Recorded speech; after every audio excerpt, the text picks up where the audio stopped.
We have just about everybody here. Consultants haven't hopped on yet, but I'm sure they'll be on in a moment.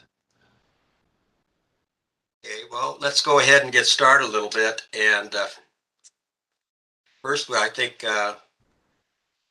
Darren had an idea that I thought was not a bad one, is that and when we introduce ourselves today, we kind of who we represent and how many middle housing, or I consider it affordable housing, units you have lived in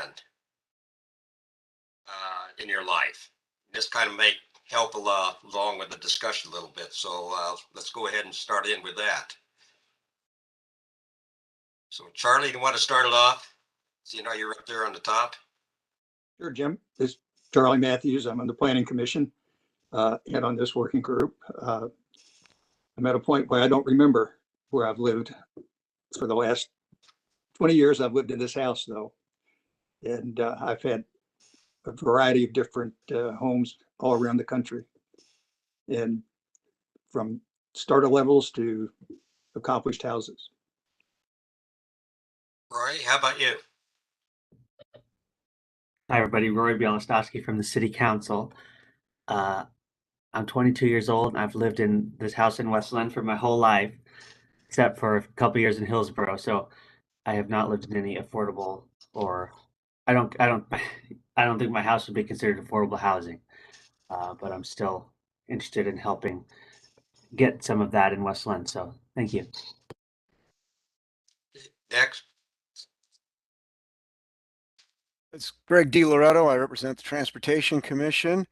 The first place that my wife and I bought 45 years ago was a duplex, brand new, in a single-family residential area in southeast Portland, right off of Milwaukee Avenue there. So I've lived in one, but I've lived in West Linn for 37 years, 35 years, 33 of them in one house, and now 2 years in this new house here in West Linn.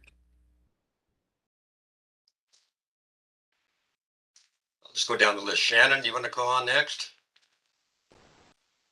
Sure, Shannon. I represent the CCI or the EDC, depending on alternates and stuff. I have never actually lived in any middle housing. I own a duplex in Bend that I rent one side full time and the other side I use in my apartment. So I kind of live there occasionally, but I went from living with my parents to moving out on my own in another house. So I've only lived in like 2 places. Hey, Scott. Hi, everyone. Scott Irwin, member of the Planning Commission, also a member of the Historic Review Board, but here as a member of the Planning Commission. During my life, I pretty much lived in everything. I grew up in a detached single-family home, but I've lived in large apartment complexes, quadplexes. One time I lived in a manufactured home for a while. Yeah, condos, very urban apartment complexes, as well as even out in the country. So I've had a taste of it all. I am a homeowner here in West Linn. I've been living in the same house now for 10 years. Tom Watson. We can't hear you, Tom. Tom Watton, Historical Review Board. Been in West Linn in the same house for about 22 years. It's a 50 by 100 over in the Bolton area. So it is zoned a little bit tighter than some of the other areas in West Linn. But the broad question is, yeah, I can't say I've directly related to what we're talking about here today. Okay, Shannon, the other Shannon. That's me.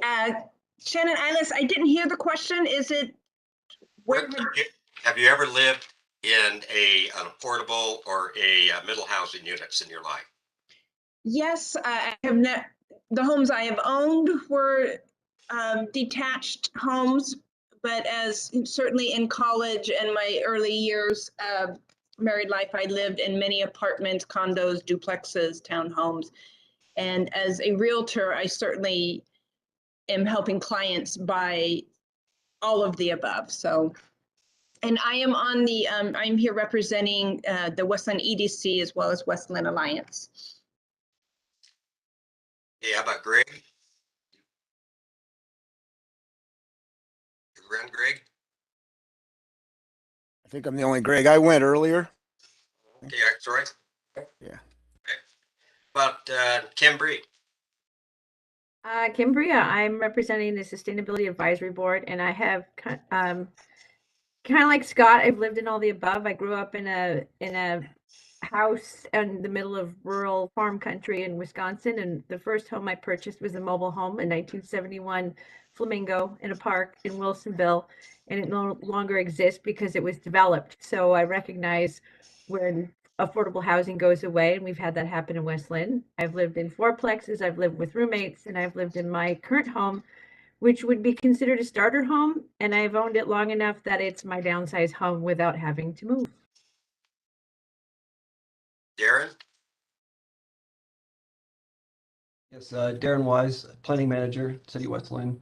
So I've lived in 2 duplexes, 2 triplexes, a quadplex, a townhouse, but never a cottage cluster. Okay, how about Mr. Gustav? Hi, everybody. Darren Gusdorf. I'm with Icon Construction and Development. Live in West Linn now currently. I've been here 15 years. Middle-sized home off 19th Street in the Willamette area. I have lived in apartments and townhomes during my earlier days in college and early married life before building our first house in Oregon City 30 years ago, 25 years ago, and into another one, and now we're here in West Linn. JJ? Yeah, hi, JJ Porlock. I'm with Toll Brothers, kind of represent the builder community. I've lived in various places as well. I also have experience on the home building side of building and selling some of this type of product in the past as well.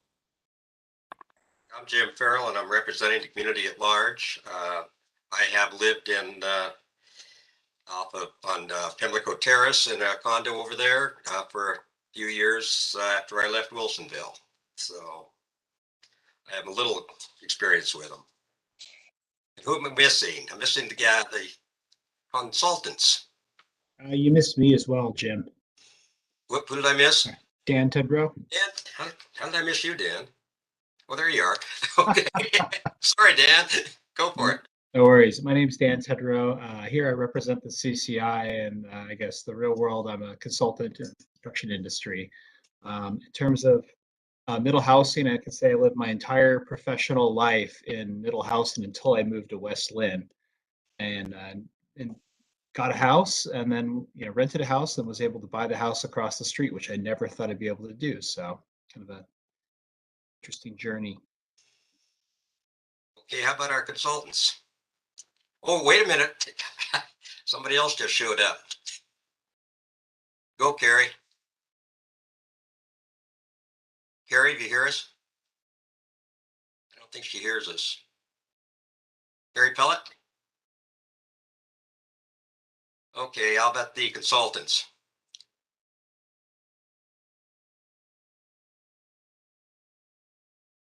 Can everybody hear me? So my name is Sue Garner, and I am with MIG. So we're helping Darren in the city of West Linn with the housing updates. And I have lived in both low-income housing projects. Has joined the meeting. When we first immigrated from Southeast Asia as refugees, that was the first place that we landed, was a low-income multifamily home. And lived across the board in middle housing, duplexes and townhouses, in condos. And my husband and I just bought our first house, close to 40 years old. So across the board. Thank you. Alex? Can't hear you, Alex. Unmuting would help. Alex Dupuy with MIG. I have lived in a variety of different types of homes, from apartments and fourplexes to actually cottage cluster homes, where I lived in for a few years in Eugene, and now single family homeowner. So I love the cottage cluster. It was great. Gary, how about you? Can you hear me?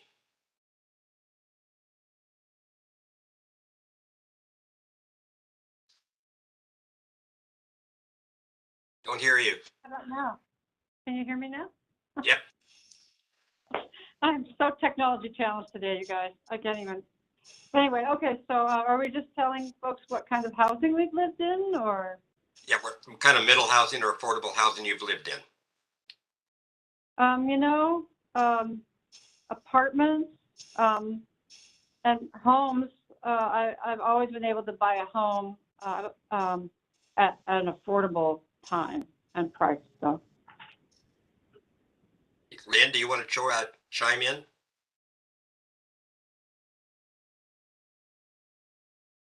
Sure. I grew up in a single family home in the suburbs, but I lived in a dorm, and I have lived in, I vacationed for the summer in mobile home, manufactured home facilities. And I have rented homes in towns, but now I live in a suburban home. My mother-in-law lives in a community with a very charming cottage cluster and apartment house next to it. It's a very strong community, and it's incredibly charming. So I've seen the gamut. Should we let JJ talk or CJ talk, or do you want to go through the working group roles, Aaron? So I think that's a question for the working group. So we have one speaker that's signed up to provide comments. On your agenda, you'll see we had it on at the end of the agenda, but Jim has proposed possibly allowing CJ to speak at the beginning of the agenda. So again, that's up to the working group if you want to modify the agenda. Anybody have? I move we modify the agenda and allow him to speak now. Okay, let's do it. Second that. Can you get him on, Lynn?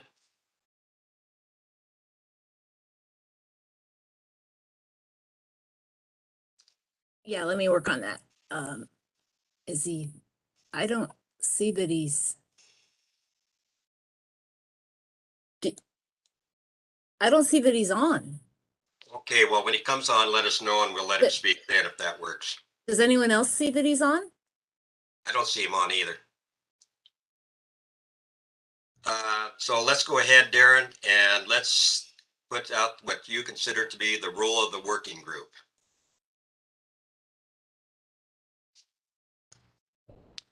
Yes, thanks, Jim. So I just wanted to revisit the information that was provided at the first meeting, which you'll find in your packet, which was the goal and the purpose of the working group, the membership of the working group. So again, just read it.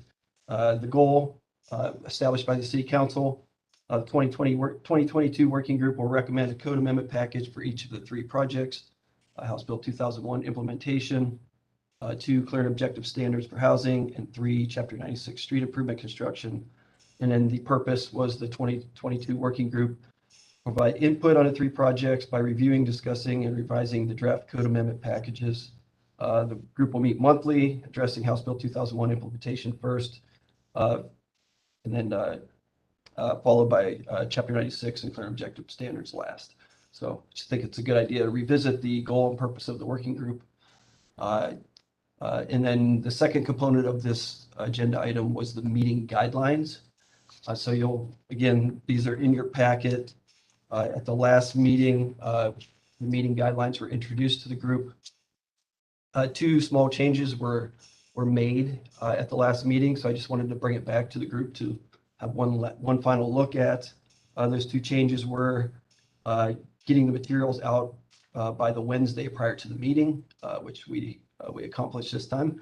And the second was clarifying that members, alternates were not voting members unless the actual member was not present at the time of a vote.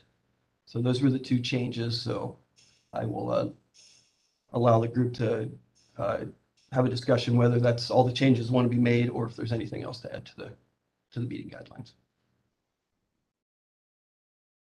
There's been some discussion, Darren, too, about what other things we're going to be working on prior. This, as I understand it, is what we're going to be doing on up until June 30th to get this through. And then after June 30th, what will we be working on so that everybody knows we're on the same page?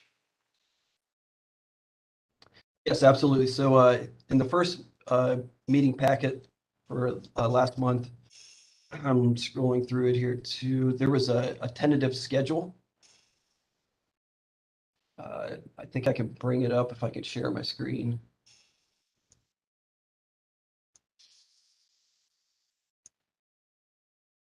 Can everybody see that?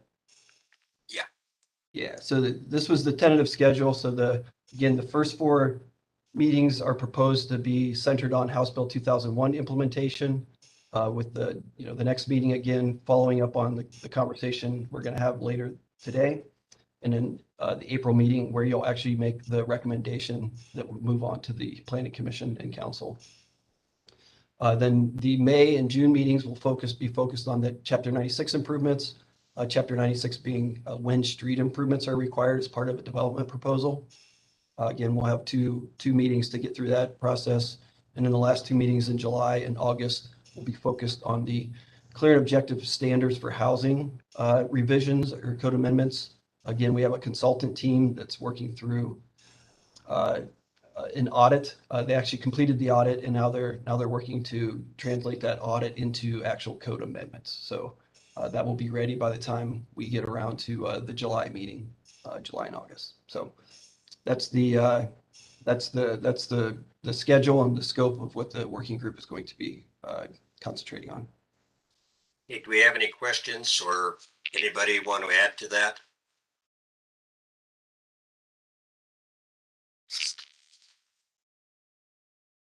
I don't see any hands up. Let's go on to the meeting review then. Oh, if I may inject here. Go, Scott. Okay, so one thing that I was reflecting on, regarding our meeting guidelines, and looking at our tight schedule, especially with the amount of time that we have for each of our meetings, just looking at where we're at right now, I think that to make sure that each of us have our time to voice our perspective as we dive more specifically into each topic of our agenda. I mean, we do have 12 participating members already in this group. And so considering the tight timeline, I recommend that we change the guidelines so that way only people who are participating members of the committee or alternates who are sitting in for a participating member who's absent would be the only ones allowed to participate in the meetings. I'm not sure I agree with that myself, because you're cutting out the citizens of West Linn if they want to speak. And Well, this is I'm not saying that if a citizen who wants to come speak, I'm talking about the 12 sitting members as far as when we're doing the work session, that they're the only ones who are allowed to speak during the work session portion, and that alternates only participate when they're actually filling in for one of the 12 members. myself. If we have to have a vote on that or a consensus on that, I totally disagree, because the alternates need to be participants and have their views taken seriously also. It's also about fairness as well. When you think about it, many of the people who are in this committee are the single representative from their citizen advisory group, versus say some of the other groups who already have 2 members, or even with the Planning Commission has 2 members as well as a third person who is an alternate. So I'm done talking about it. I just wanted to lay that out, see what the rest of the committee thinks of that. Yeah, this is Greg. I think, Scott, you might be on the right track, and there's certainly nothing preventing somebody else speaking during the public comment period. And maybe we have to make the public comment period a little bit longer than 5 minutes. and that would fold in anybody else's comments during them. But you're right, we got 12 people here. If every one of us wants to take time talking, these meetings are not going to get over in 2 hours. And that we can decide that we don't want them to get over in 2 hours, but then I'm going to have to drop off because I have one every Wednesday night that starts a half hour after this meeting ends. And so I can't be here longer than the 2 hours. So I don't think you're far off, Scott. I think we have a committee. If you look at the way most committees work, the members are the ones that do the actual discussion during the meeting. And then you allow for comment at the end. That's typically the way I've been a lot of committees. That's the way they work. But we don't let it be a free for all during the meeting. So I'd probably support you, Scott, provided we might have to make public comment a little bit longer than we do. Anybody else? Charlie? Well, let me disagree with Scott. There's an alternate for the 2 planning commission members. And as far as I'm concerned, that alternate needs to develop a particular line or thought process in the event I'm not here. If something happens and that alternate has to fill in, and they haven't had an opportunity to be engaged in developing ideas and thoughts, I think that's just, it's not fair to the alternate. It's not fair to the process. So anyway, if we vote again for it, I'm against casting the alternates aside. Anybody else want to speak?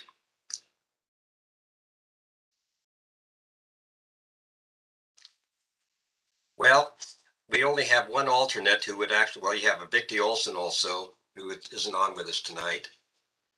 But Shannon Knight is an alternate on one and a delegate on the other. And so we're only talking about one person in reality here. And that person has been on the planning commission for a number of years. I've worked with her myself. And she has insights sometimes that would help the discussion move along and to kind of feel also what the community is feeling. So in my opinion, if we need to take a vote, we will, because I would disagree with you, because I think the people who are here are committed to the city. They're committed to what they're doing. They're here on their own time. They're volunteers. And I definitely think that they need to be heard. Okay,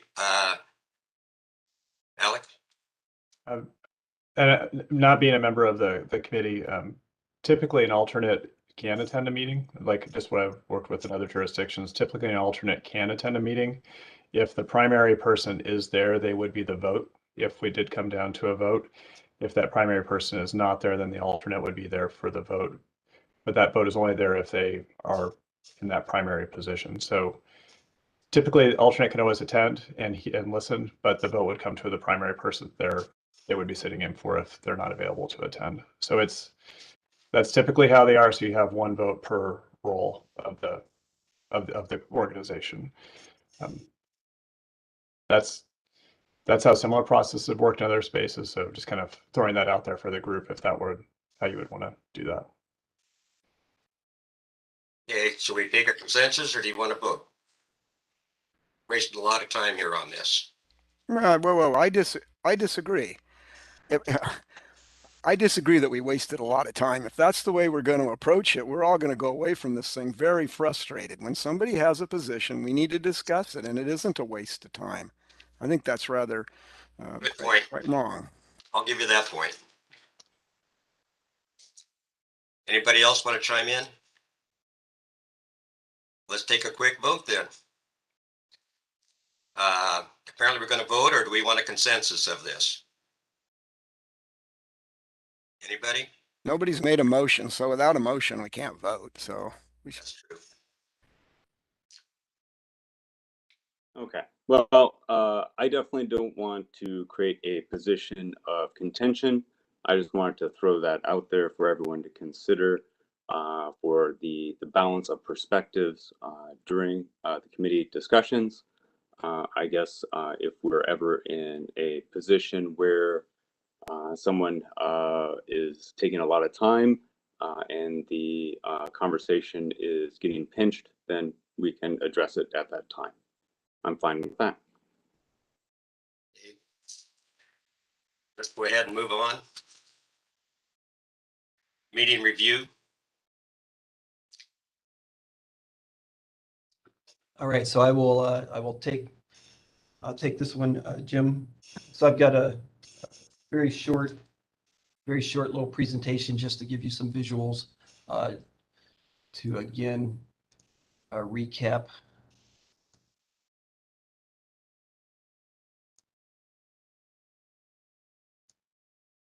All right, so I hope everyone can see the PowerPoint. So again, I'm Darren Wise, Planning Manager with the City of West Linn, liaison to this working group.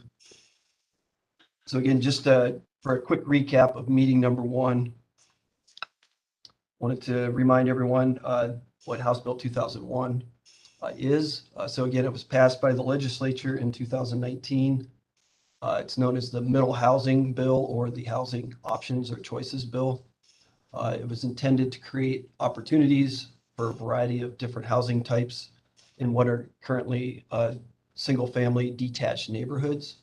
And again, the different middle housing types are the duplex, triplex, quadplex, the townhouse, and the cottage cluster. So just to be clear, I think there was a little bit of confusion that this is not preempting the ability to construct a single-family detached home. It's just providing other options. So you could still construct a single-family detached home even after these amendments that we're going to talk about are adopted. Again, there's specific parking requirements included with the revised or the administrative rules that implement this bill. And the rules can be no more stringent than what the city requires for a single family detached structure.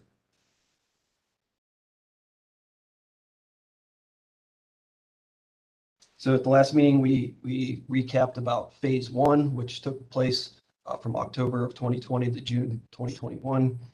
Again, City Council had appointed a working group. That working group worked in parallel, or where the working group also worked on House Bill 2003, which again is not part of the discussion, but worked in parallel with House Bill 2001. And it's important to remember this information that as part of House Bill 2003, it showed a need for middle housing in the city of West Linn over the next 20 years of about 21% of future housing in the next 20 years would need to be these middle housing types. The working group worked through the standards that the administrative rules put in place.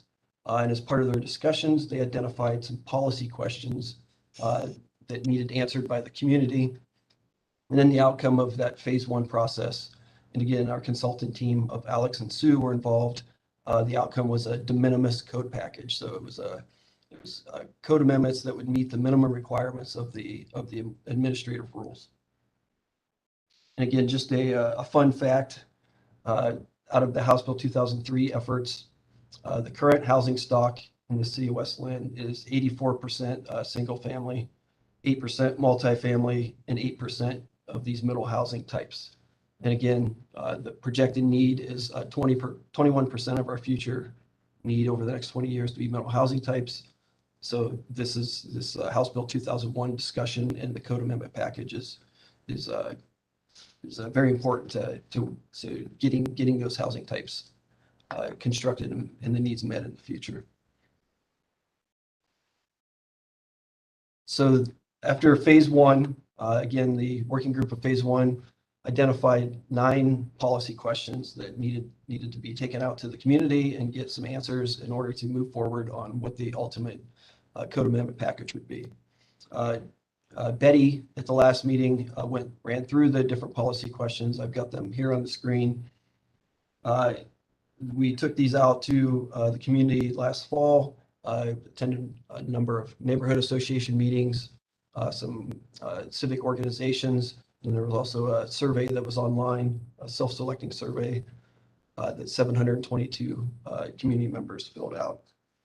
And the outcome of all of that work were the 3 policy questions highlighted in red, showed interest from the community to exploring whether or not we should go further than the de minimis package and allow some of these some of these some flexibility in the code that gets adopted.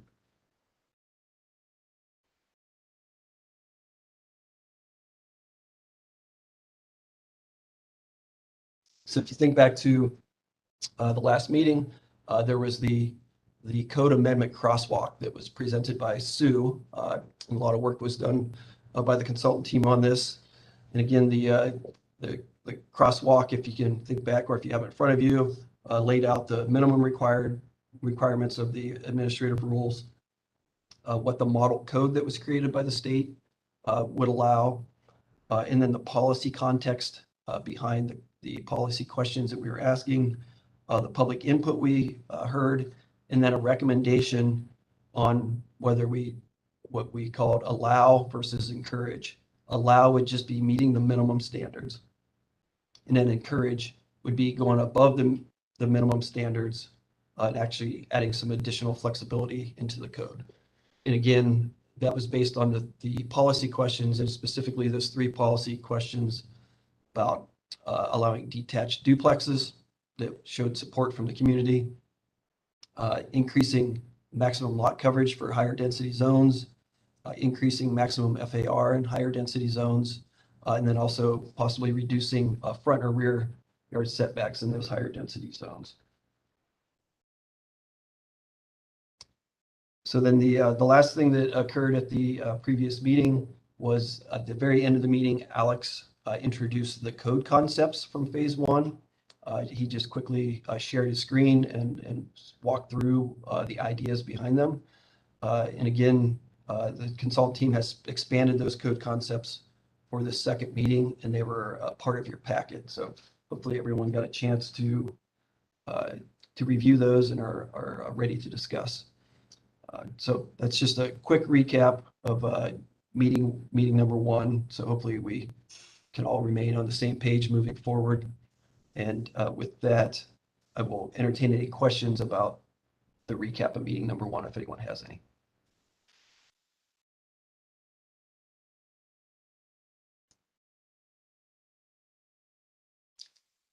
Don't see any hands up. Anybody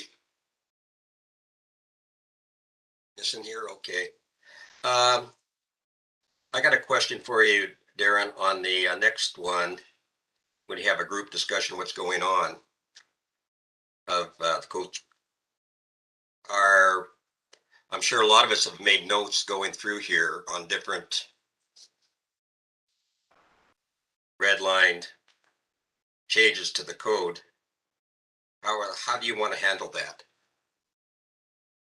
So we will get into the next agenda item here in a second. I apologize. I skipped right over the summary notes. So before we move into the agenda item number 4, we'll start the discussion around the code concepts that the consultant team has put together, and then the large code amendment package. So can we step back to the summary notes, and hopefully everyone's had a chance to review the summary notes. And if you have any changes that you would like to be made to the summary notes, let's discuss those now, and then come to a consensus on whether or not they're good for publishing. Scott does his hand up, and then Carrie.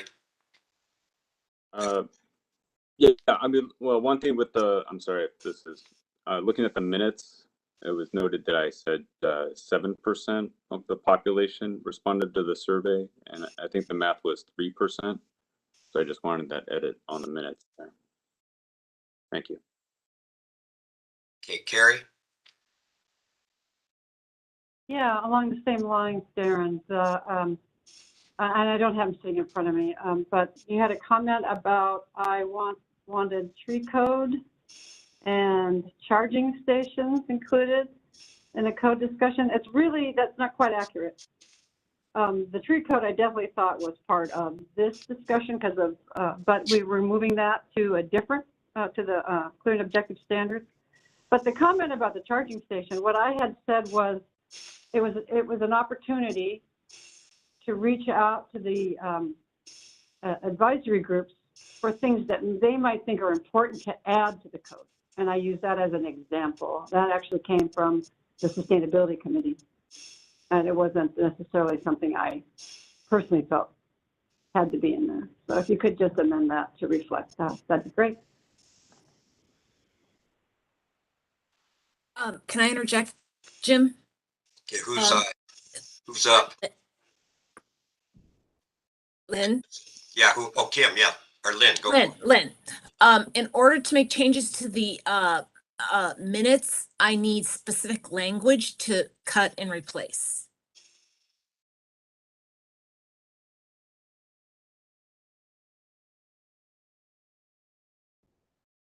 I can try and paraphrase what Commissioner Pellet said, but again, that's something that would need to be revisited by the committee again then, I suppose. Yeah, do you want me to email you something?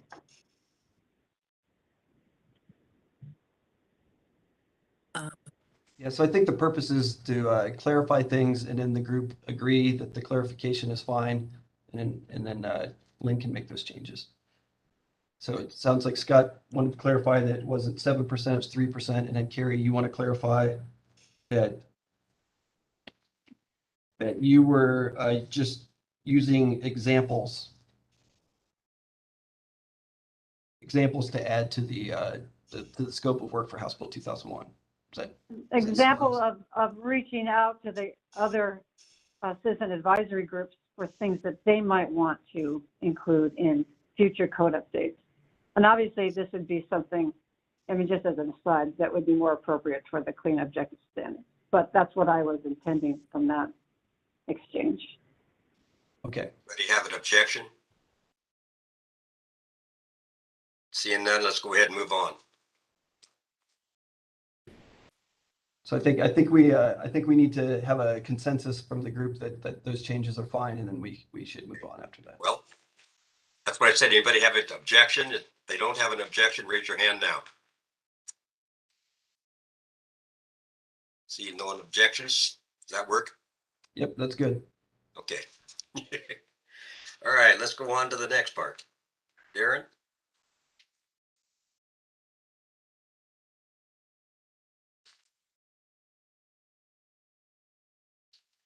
All right, so I'm just going to introduce this topic briefly and then turn it over to Alex and Sue. They will be doing the bulk of the presentation, and then we can launch into the discussion amongst the working group members. So I'm just going to share one more slide real quick here.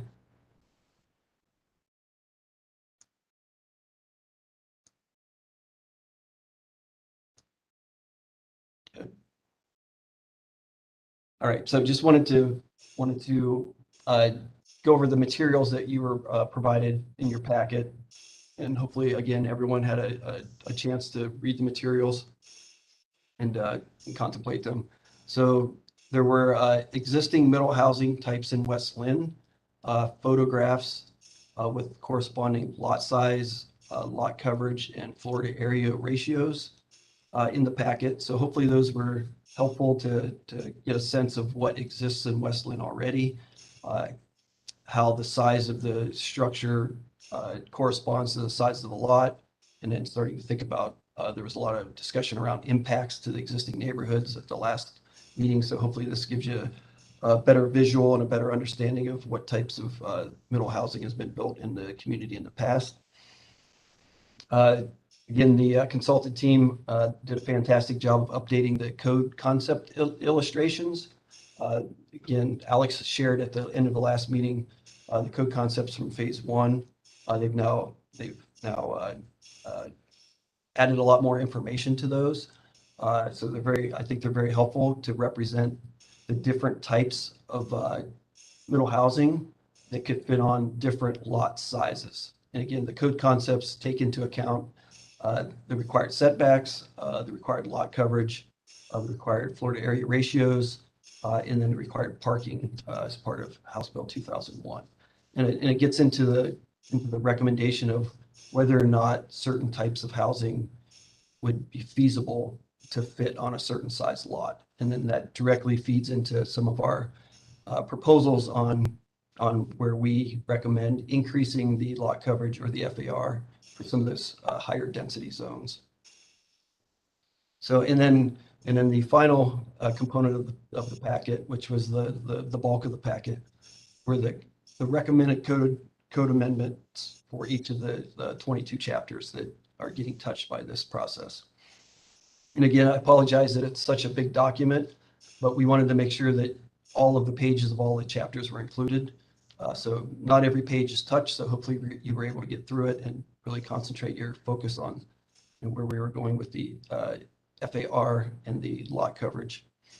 And again, it's just to be clear, it's the de minimis code package from the phase 1 that includes increases to lot coverage and floor area ratio in the medium and medium high density zones. So those are the R5, R4.5, R3, and R2.1 zones. No changes are proposed for the low density zones, which are the R7, R10, R15, R20, and R40. And then again, it recommends allowing detached plexes, which is what we heard from the phase 1 working group, and then what we heard from the community. So there was a table in your agenda packet, the opening memo that was provided.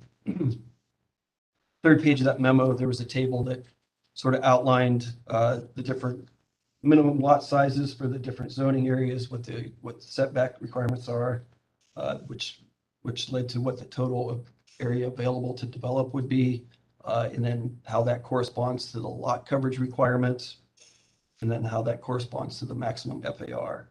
And then it was really trying to show with the lot coverage and maximum FAR, how once you get into the higher density zones, you're really shrinking the size of a unit you can construct. And that's where, based on the code concepts that the consultant team will again walk through, and then based on just this math analysis, that's why we're recommending to go above and beyond the minimum on these higher density zones. And that it's consistent with what we heard from the community last fall when we went out with those 9 policy questions. So with that, I will again stop sharing my screen here and take any clarifying questions. And if there are none, then I will turn it over to Alex and Sue to walk through the code concepts and then get the discussion going about the code amendments. Roy has a question. Thank you, Jim. And thanks, Darren. I just was looking at this memo and wondering if the existing standards right now are 0.45 for floor area ratio.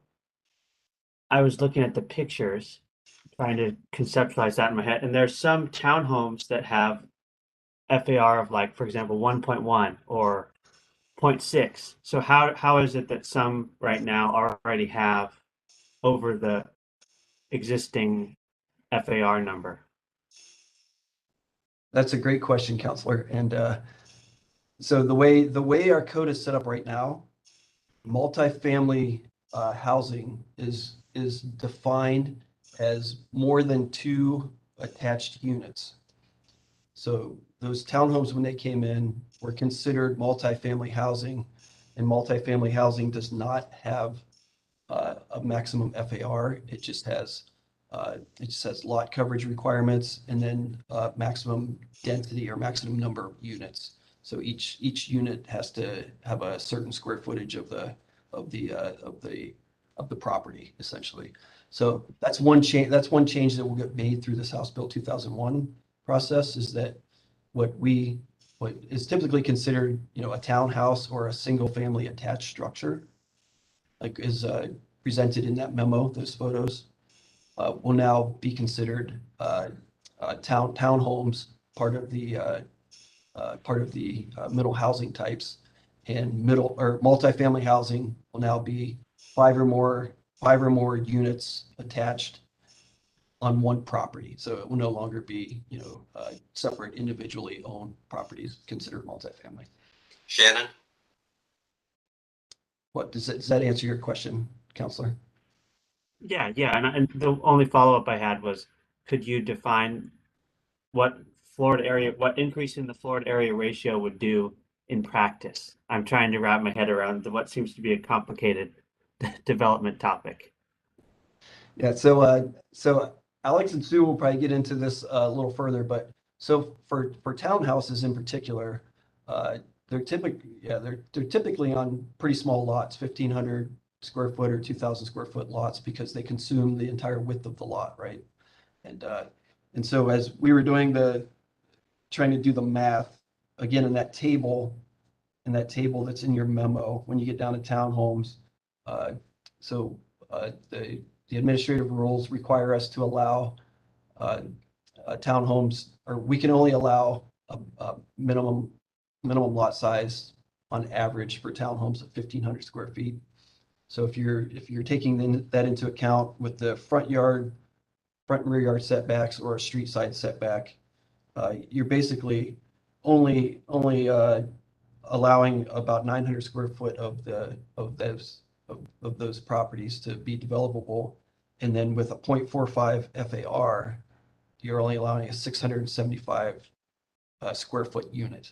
So we think that removing the maximum lot coverage and just being able to build to the front and rear yard setback, and then just allowing the height restriction to dictate the size of the unit is better than trying to figure out at what point in time that FAR, where you're going to hit that FAR that's going to be the sweet spot, and let the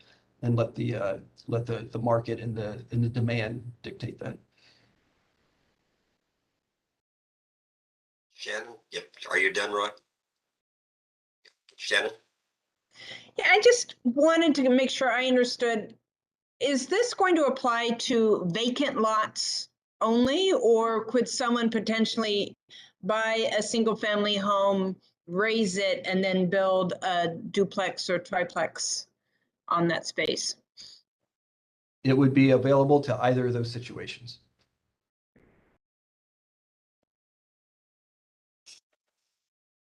Okay, Alex, I guess we can go on if anybody else have a question. Let's turn it over to Alex then. Sue.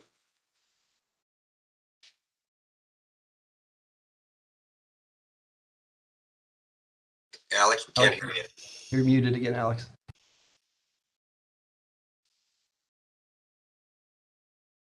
You think after doing this for 8 hours a day, you would get, find the unmute button. So let me get my screen shared up. All right, can everybody see that okay? All right, everything adjusted here. So as Darren mentioned, we'll try and step through and explain the best we can maximum lot coverage, FAR, and some other concepts for that. Based on the last meeting, we took those code concepts that I had showed just as as a review from that phase one, and actually started to think about more specifically how all of these or not all of these would fit on different types of or sizes of lots within the city of West Linn. So I'll step through various code concepts to show how this might be implemented within your specific zones. What we found, I think, pretty quickly is that particularly the smaller size lots, not everything is going to be able to accommodate a cottage cluster, for example. As you get to smaller lots, you do become a little bit more limited in the types of development that you can do within those. And obviously larger lots, you have a little bit more flexibility. So as I'm going through this, feel free, if you have questions, feel free to stop me. I think for the most part, this is pretty visual. We try to keep it, as kind of clear and objective as possible in terms of how we looked at these standards, but I'm sure there'll be questions as we step through it. So feel free to interrupt as I go through it. So just as a recap, when we met last time and we did a lot of work in the first phase of this project, is just identifying what middle housing is and how it starts to, or how it can really be accommodated in a variety of different ways on different both scale and size of lots, depending on location. There's a question, can this be on infill or would this be through redevelopment? The answer is this could occur on both types of lots. What we're seeing on within many other cities, though, is that this is primarily occurring on either underdeveloped or vacant lots. While there is some redevelopment happening, a lot of these are occurring on vacant lots within the region, with some exceptions. Just some different images of different types: duplex, cottage cluster, townhome and triplexes, different ways they can be organized. Cottage cluster. Again, remember with cottage cluster, as we get into this, these are individual units, so they do not share walls like a townhome or a duplex might. These are individual units. And so this is an example of how, some of them might come together where you have shared parking areas, you have common areas, but you have individual structures, essentially small homes sited on a large lot. And we'll step through some of these specific, kind of site issues as we get into the code concepts, but just want to kind of show some of the differences. Cottage clusters are small single family homes, just a little bit smaller. A couple concepts as we think about siting a building or siting a residential structure. We've talked a lot about setbacks. I'm not going to cover that as much, except within the concepts. Setbacks are definitely something we've talked about, but from a conceptual standpoint, it's fairly clear what those are. You have an 18 or a 20-foot setback from street to, front porch. You have side yard setbacks. You have rear yard setbacks. Those are essentially just measurements that, essentially regulate where that building can be on the site. Lot coverage and floor area ratio are a little bit more nebulous. And so I want to spend a little more time on that because it is important both in terms of the siting location of a building, but also the massing of that building. And I know this group has had a lot of conversation about that, like how big some of these buildings might be. And floor area ratio is one way to be able to address some of those questions. So just as a quick preface to that, lot coverage versus floor area ratio. So lot coverage is the percentage of the total land area, it's your total parcel, covered by a building or buildings. So it's take your vacant parcel, how much of it is covered by building or garage, or however we do that, that's your total site coverage area. In your R10 zone, for example, your maximum site coverage area is 35%. So not more than 35% of a 10,000 square foot lot can be covered by a building. And that's the yellow space, or the image here. If you look at a 10,000 square foot lot, that yellow is about 35% of that space. Floor area ratio is related to site coverage, but the difference is that floor area ratio is really about the mass of a structure. So you can say, for example, you have a floor area ratio of 0.45 within your R10 zone. That means that you could have 45% of the site covered by building, with the exception of this lot coverage is a little different. You could have a certain amount covered by a single story building on your site, or you could have a 2-story building that still is 0.45, but there's actually 2 stories instead of 1. So floor area ratio is really about mass, whereas site area is really about coverage. And so the graphic on the top, this is an example of a floor, oops, sorry, touch my mouse. Back to that. Sorry about that. When you look at the top graphic for floor area ratio, if you use it as an example, floor area ratio of 1, that can mean that you could have 100% of your lot covered with a single story building. Again, this doesn't take into account lot coverage because you have lot coverage requirements. Floor area ratio of 1 could also be a 2-story building that covers half the lot. 25% lot coverage, still with a floor area ratio of 1, could be a 4-story building. So it's really about how you take those puzzle pieces or those blocks and start to fit them in so they still equal 1, but that they can be organized in different ways. Floor area ratio is related to the lot coverage, as I said. You can't have, for example, on a 10,000 square foot parcel, you can't have more than 35% coverage. So even though you have a 0.45 floor area ratio, some of that is probably going to occur on a 2nd story to be able to have a maximum FAR of 0.45. The other thing I would say with floor area ratio is that it also depends on your setbacks and where that building is located. So they are related to one another, but again, they operate slightly different in how they organize the buildings.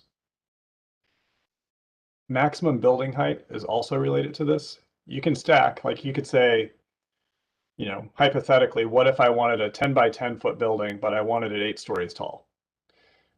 That's not going to work within a single family neighborhood because you also have maximum building heights. So while floor area ratio can help organize the building, you have maximum building heights that also regulate the size of that structure. So there are other pieces that start to come into this to regulate the scale of the buildings.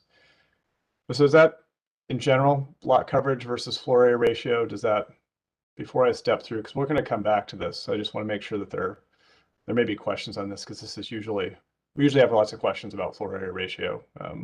So I want to stop there and just open that up if there are questions.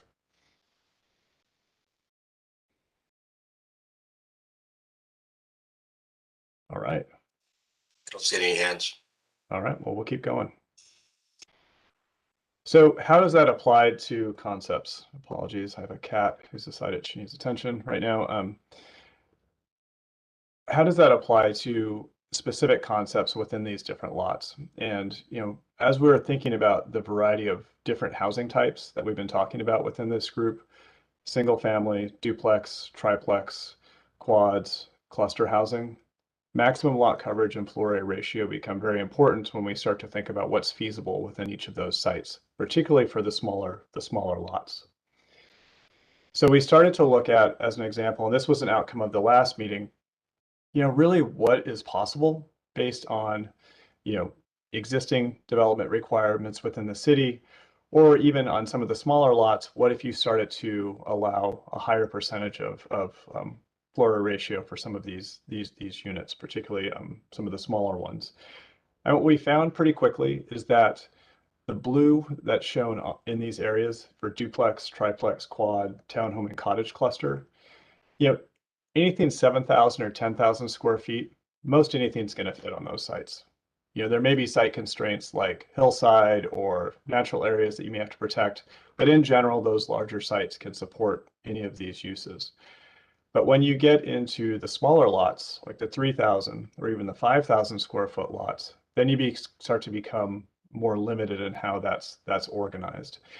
And I think particularly for the 3,000 square foot lots, you know, you're really looking at duplex or smaller, or duplex or similar. You're not getting into the more intensive uses, and particularly on corner lots where you're dealing with, you know, potentially 2 side yard setbacks or other setbacks, that becomes much harder to develop with a variety of uses. So it's just something we started to think about from a design standpoint, what's really implementable within these different types of parcel sizes. And again, this is dependent on a lot of different things besides maximum lot coverage or FAR, but it's just something, you know, we start to consider at least as a concept for where things might actually occur. So I'm going to step through a few different concepts just to show how these work. And you've seen some of these before. We've modified them a bit based on input from the last meeting. You'll see different setback requirements. We've modeled the setbacks in here generally within what is allowed within the city today. We'll talk about some potential recommendations for how we move some of these forward to make them more feasible on some of these sites. But you'll see these letters pop up, and these are just different numbers for setbacks. And Darren, they have these in their packet, I believe, as well. Is that correct?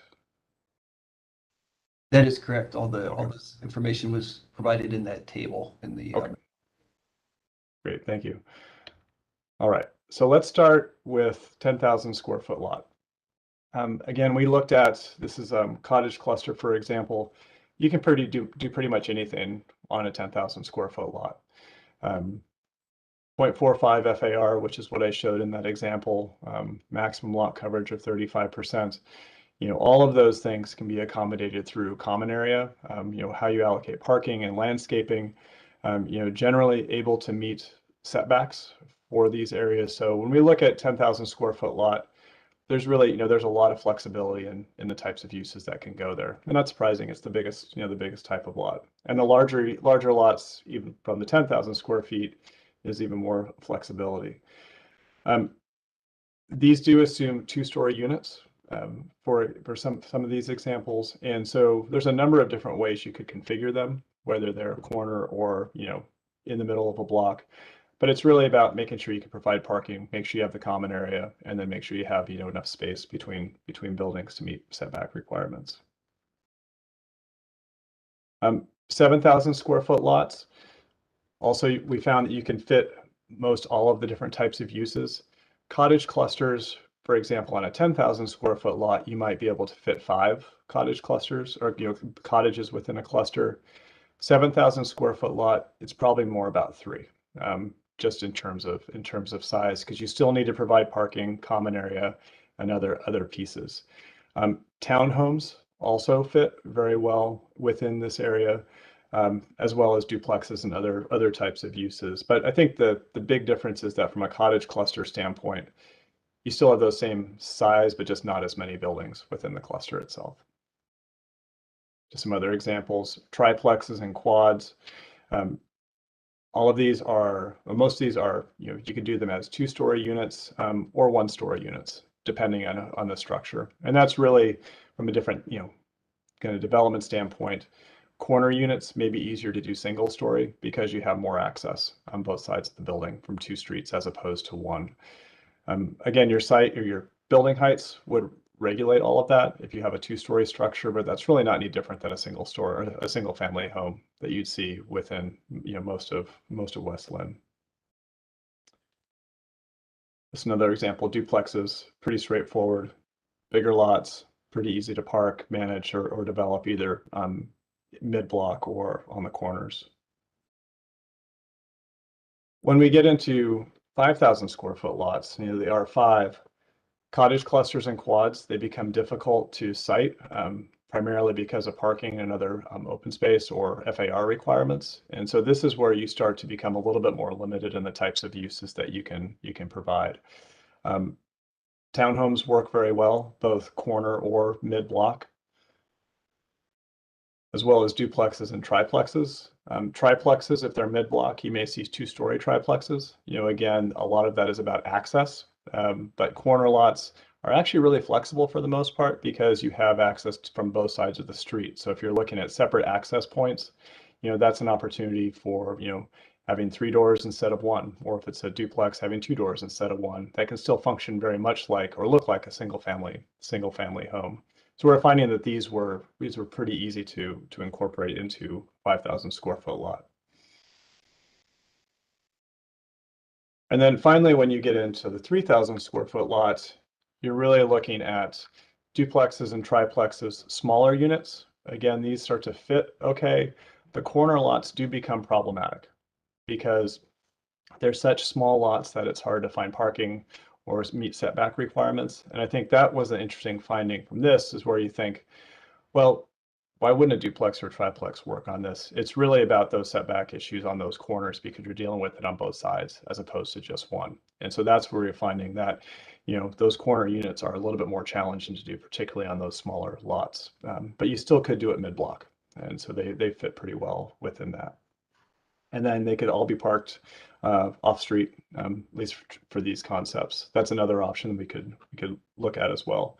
But it is tough on the corner lots. So with that, unless there's questions, I'll turn it over to Sue. Sue, do you want to talk about kind of how this starts to get incorporated into the code? Yeah, thanks, Alex. So I think that our major findings or recommendations at this point really start to address the site limitations. We are proposing to remove the maximum FAR and lot coverage for townhouses and cottage clusters in all of the zones. And in particular for the R5 and R 4.5 zones, which are going to be your 5,000 and 4,500 square foot lots. We remove the maximum lot coverage requirements for the plexes, the duplexes, triplexes, and quadplexes, and then increase the maximum FAR to 50% or above, depending on the number of units plex. And then for the last two here, these are going to be your smaller lots. And again, you saw that the limitations for middle housing products are, really just going to be the duplexes and the triplexes.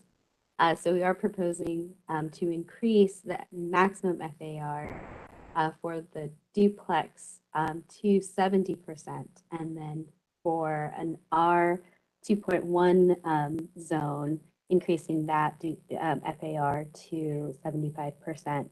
And the one thing that I just want to also mention that Alex had said earlier is that we're not proposing to increase the height, the maximum height.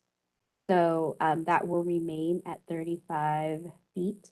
And then in terms of the setback discussion, that's one of the things that we wanted to test with you all, and we wanted to have a discussion. So we haven't really determined, what that would look like. We did hear from the public saying that there wasn't a real appetite for incentivizing middle housing by reducing the setbacks. But as you can see, the impacts of that is going to actually limit the middle housing product on the smaller lots. Darren, did I miss anything?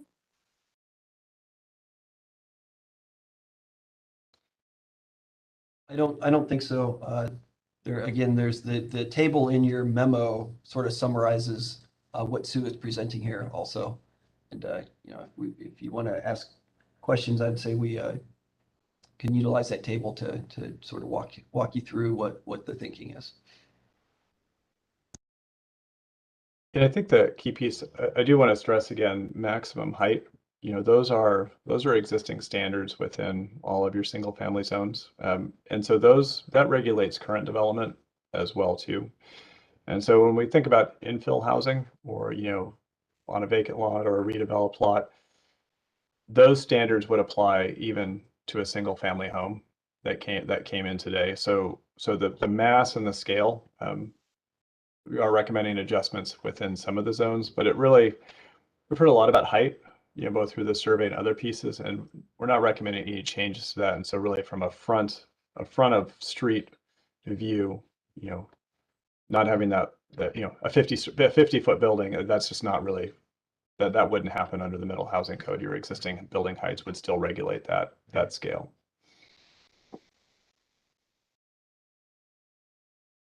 Any questions from anybody?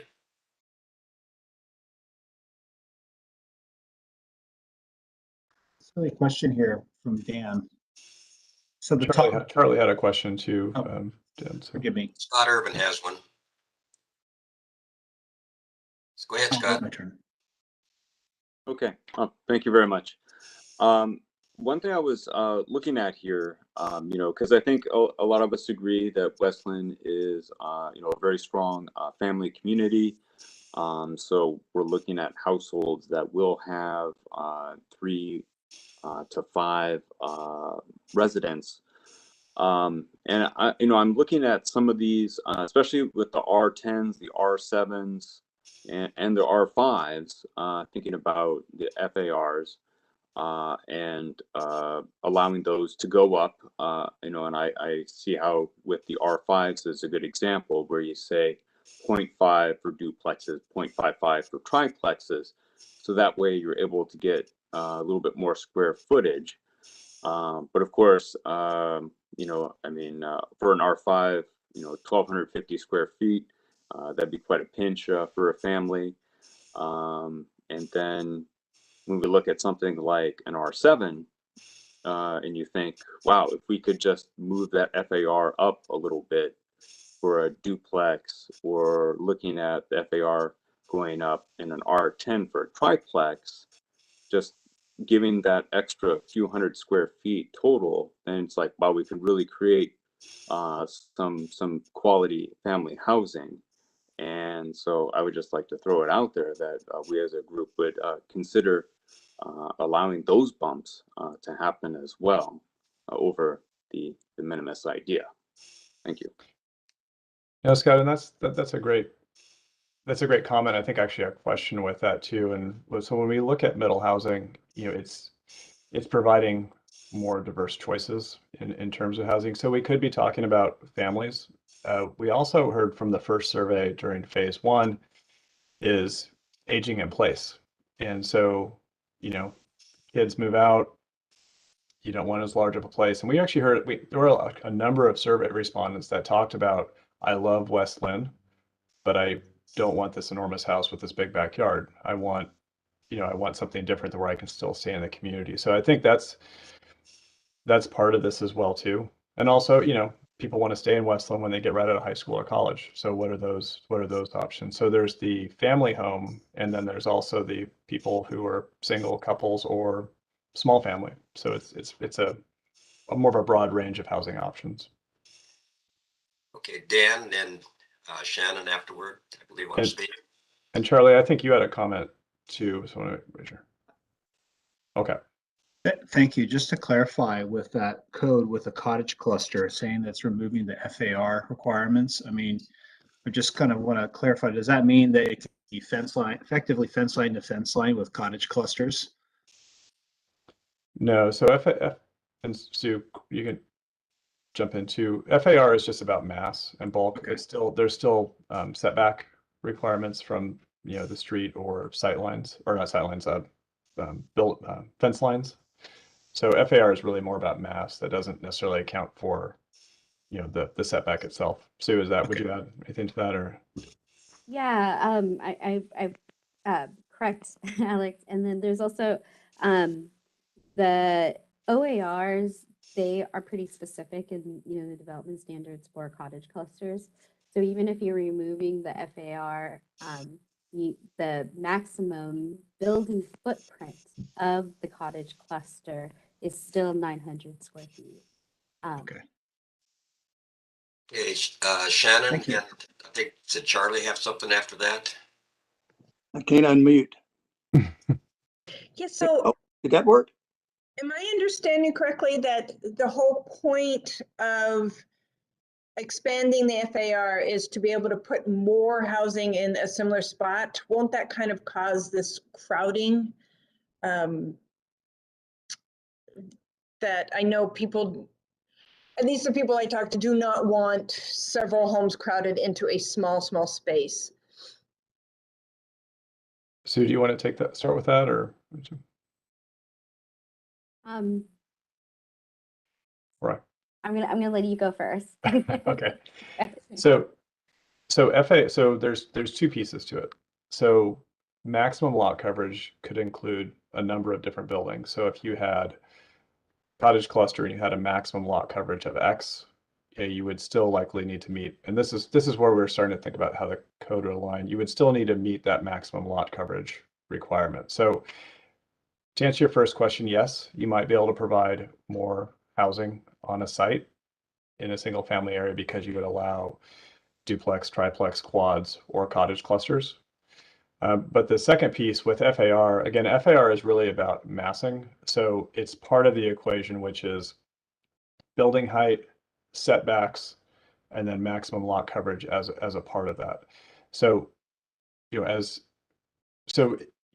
would, short answer, yes, you would get more housing and potentially more bulk within some of these areas. The difference is that you still would have, or I guess not the difference, you would still have your setback requirements from adjacent parcels, from the street, from the back, that would still somewhat regulate how that is in relation to the other buildings adjacent to it. I kind of fumbled my way through that response, but yeah, I mean, I think the goal with middle housing is to be able to provide more housing within single family areas, more housing types, whether it's attached or detached. And so that's the kind of focus of what these code changes might be. Charlie, if you're done, Shannon. Is my yes? Shannon had something else you wanted to add. Are you done? No, thank you. I'm just concerned about overcrowding and how this may benefit the builder, not necessarily the homeowner. So, but thank you. Sure. Charlie? Yeah, Jim, can you hear me? Yes. Oh, good. I think last meeting I expressed my main concern is infill. All these nice pictures we've been seeing are of communities that all look like what the middle housing proposal is, but it's not a picture of of a big, large building sitting between two smaller houses. And that's an issue for me. But let me ask you real quick, there for R7 and R10, there's no proposed changes in the FAR or in the setbacks. Is that correct? Not in the setbacks, but we are proposing to remove the maximum FAR for the 10,000 and 7,000. Well, so the chart here on page 3 is not correct then. Well, Under R10 and R7, proposed changes, none and none.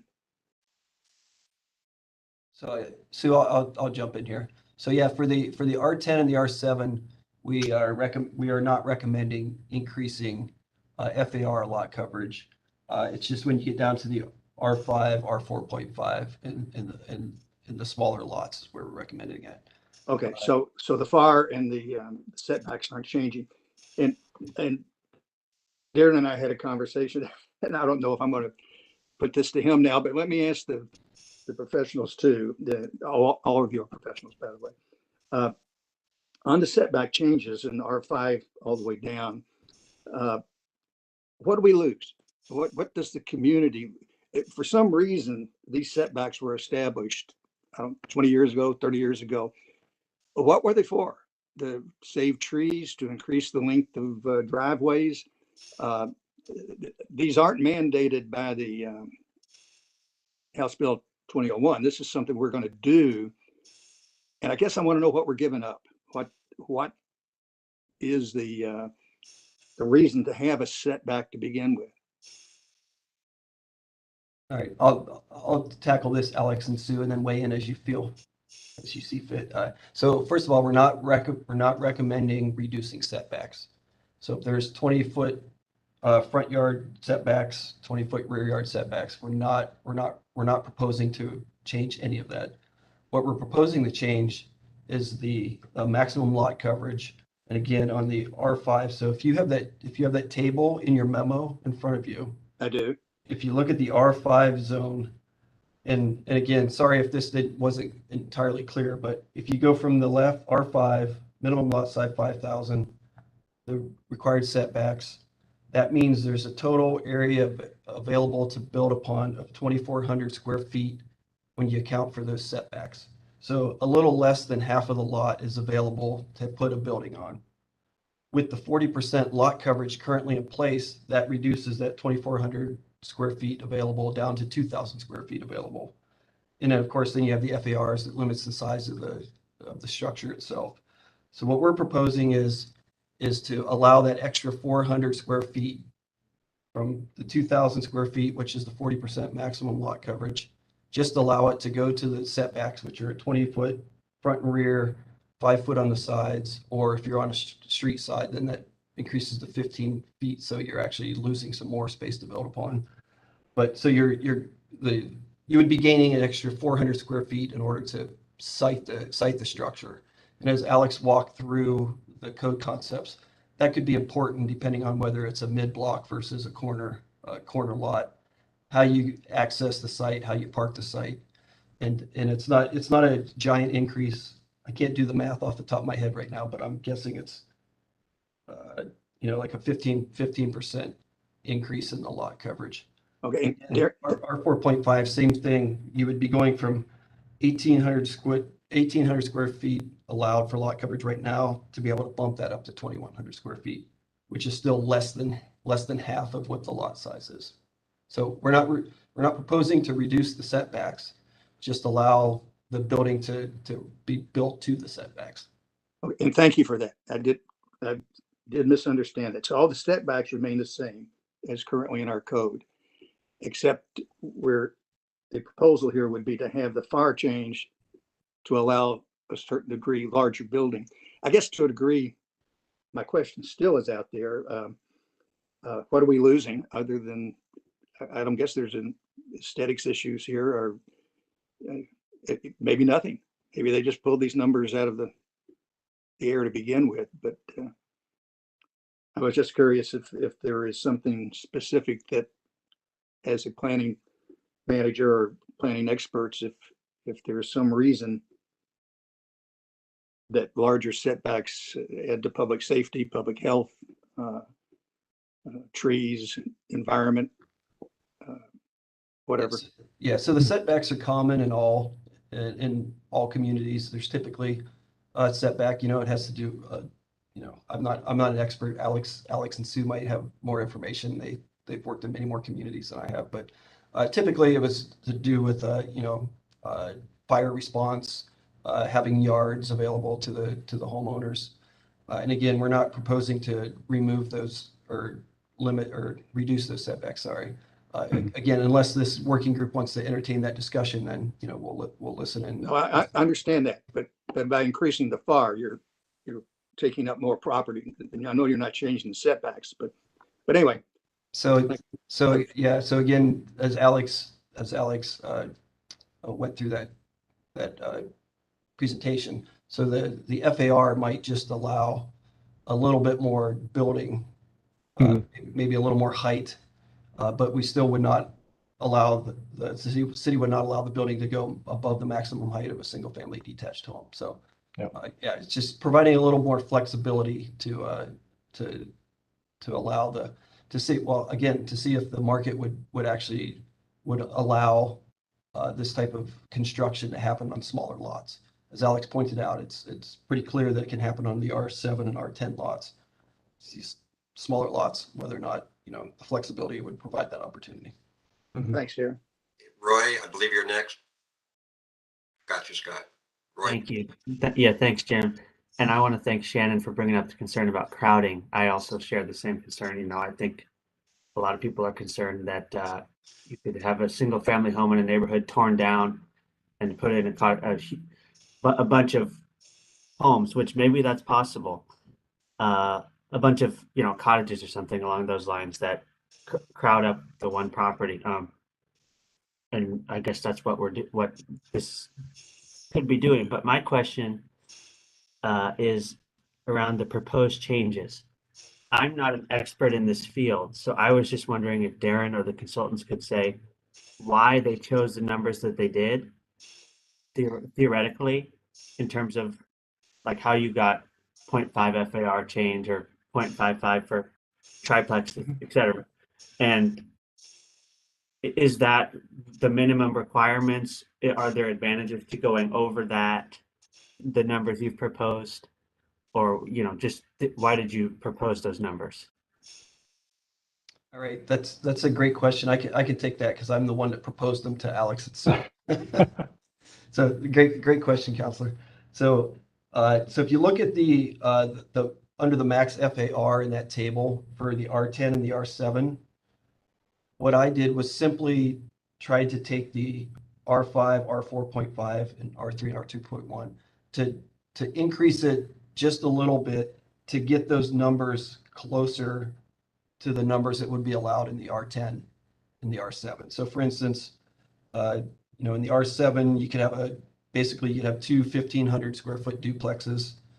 So I just increased the FAR just a tiny bit in R5 to get up to 1,250 per duplex. And again, increased it in the R4.5 to get it up to 1,125 per unit. It's just slightly increasing it, but trying to get it moving towards what would be allowed in the R10 and R7 zones. And again, it's just the first guess cut from us. And again, that's why we're bringing it here for the discussion as to whether that makes sense. I mean, we can go higher. Again, we do have two members from the development community, so they might have some insight into what is feasible, what the market would support, what size of units and that type of thing for the working group to consider. Go ahead, Scott. Great. Thank you, Chair. Yeah, just to quickly chime in, one thing that concerns me about this arrangement is that essentially it's taking the smaller, denser areas of the city and making them potentially even denser, while then leaving the larger lots, at the same point where they are. one thing that also that we should consider is topography and the shapes of roads. The examples they gave us were level lots with perpendicular roads. We don't have a lot of that going on here in West Linn. So thinking about builder flexibility, we've got to think three-dimensionally and realistically with how the land lays.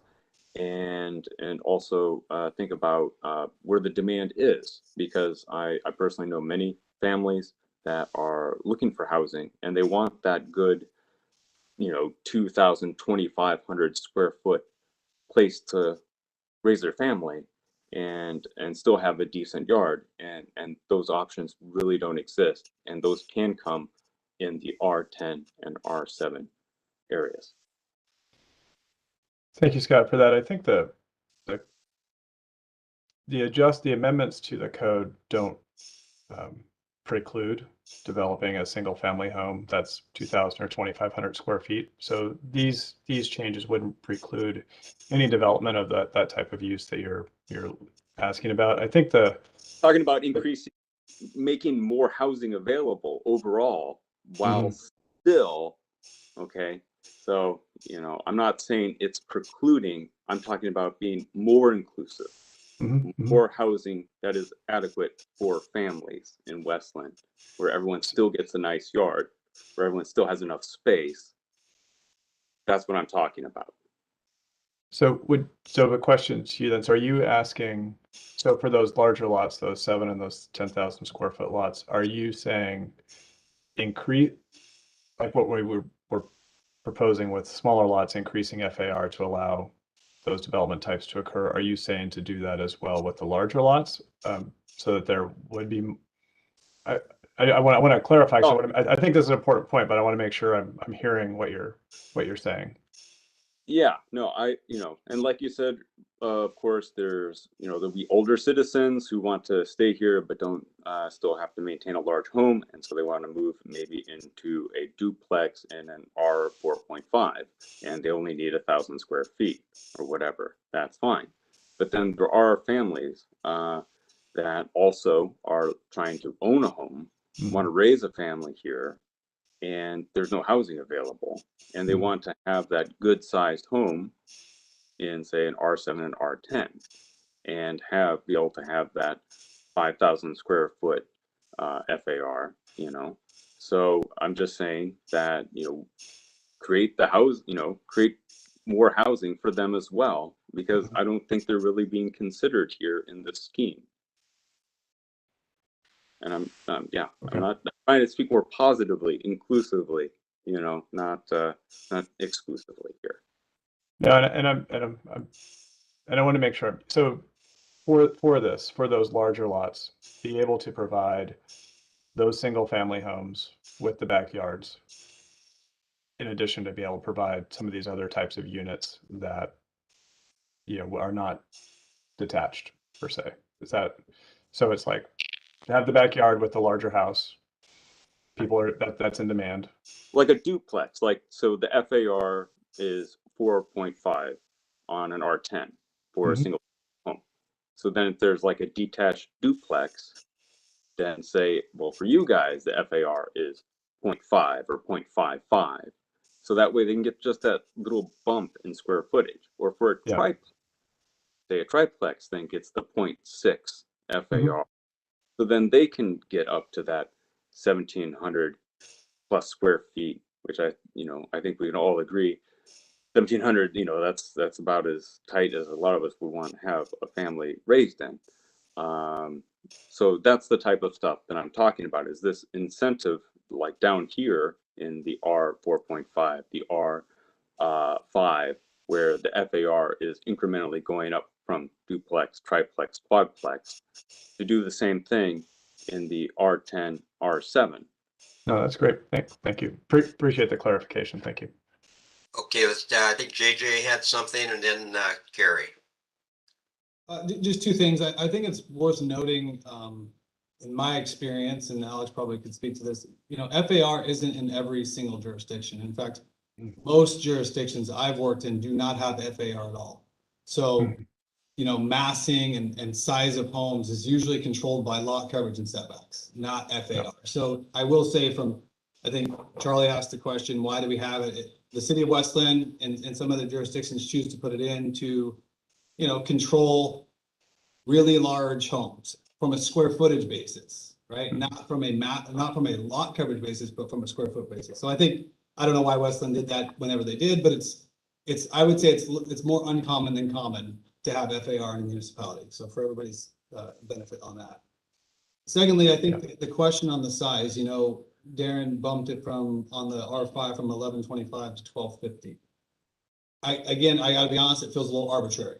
I think you have to consider design. You have to consider what is the difference between 1125 and 1250, because what we might find is from a design perspective, who's your target buyer? Do they need 3 bedrooms versus 4 bedrooms? Like that's the stuff that sometimes is not taken into consideration when these codes are put into place.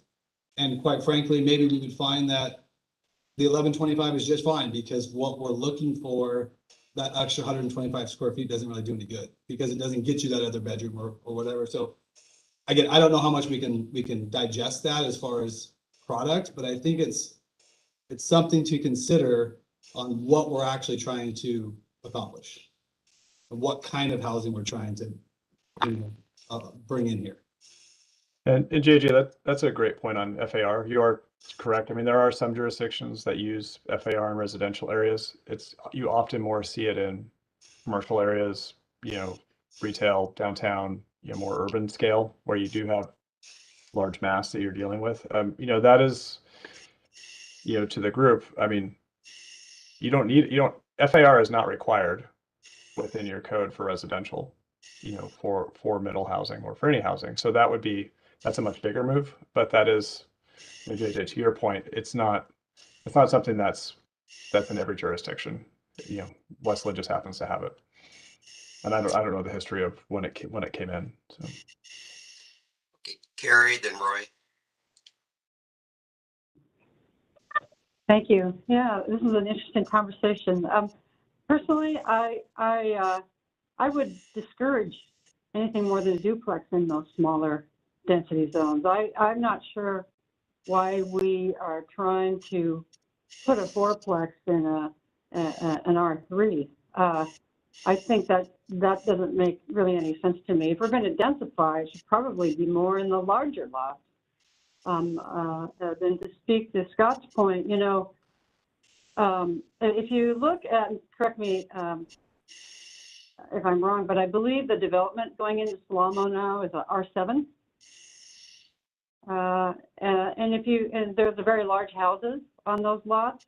If you were actually to reduce the FAR on those, you now have a smaller house with larger lot area for homeowners looking for something for their, and then you can use that has more of a neighborhood feel with more distance between the homes, and then focus development opportunities of multiple units, plexes on the larger lot.